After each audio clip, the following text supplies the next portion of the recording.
আসসালামু আলাইকুম ওয়া রাহমাতুল্লাহি ওয়া বারাকাতুহু। সুপ্রিয় দর্শক, আজকে আমি আপনাদের সামনে তাহাজ্জুদ নামাজের নিয়ম নিয়ে হাজির হয়েছি। চলুন শুরু করা যাক। তাহাজ্জুদ নামাজ কত রাকাত? 2 থেকে 12 রাকাত, তবে বেশি পড়লে সওয়াব বেশি। তাহাজ্জুদ নামাজ কখন পড়তে হয়? রাত 12টার পর থেকে শুরু করে সুবহ সাদিক পর্যন্ত। কোন সূরা দিয়ে পড়তে হয়? যে কোনো সূরা, তবে বড় সূরা দিয়ে পড়া ভালো। তাহাজ্জুদ নামাজের নিয়ত কি? আমি তাহাজ্জুদের 2 রাকাত সুন্নত নামাজ আদায় করিতেছি। আল্লাহু আকবার। তাহাজ্জুদ নামাজ কেন পড়বেন? কারণ সকল নফল নামাজের সেরা নফল নামাজ তাহাজ্জুদ। তাহাজ্জুদ নামাজের ফজিলত কি? ফরজ নামাজের পর সর্বোত্তম নামাজ হচ্ছে তাহাজ্জুদ নামাজ। মুসলিম হাদিস নাম্বার 1163।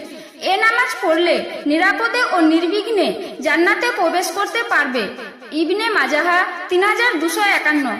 তাহাজ্জুদ নামাজ সুন্নত না নফল? এ নামাজ মূলত নফল, তবে অধিক গুরুত্বের কারণে সুন্নত বলা হয়। সুতরাং নফল ও সুন্নত উভয়ই নিয়ত করা যায়। একদিন তাহাজ্জুদ পড়লে কি সব সময় পড়তে হবে? না, একদিন তাহাজ্জুদ পড়লে সব সময় পড়তে হবে এটা ভুল, তবে নিয়মিত পড়া ভালো ও মুত্তাকির পরিচয়। নিয়মিত তাহাজ্জুদ পড়লে বিতির কখন পড়বেন? তাহাজ্জুদের পর, তবে তাহাজ্জুদে উঠতে না পারার ভয় হলে এশার সময় পড়ে নেবেন। তাহাজ্জুদের পর কি ওজিফা? যে কোনো গুরুত্বপূর্ণ ওজিফা বা দুয়া দুরুদ পড়া যাবে। মাঝে মধ্যে তাহাজ্জুদ পড়তে না পারলে কি গুনাহ হবে?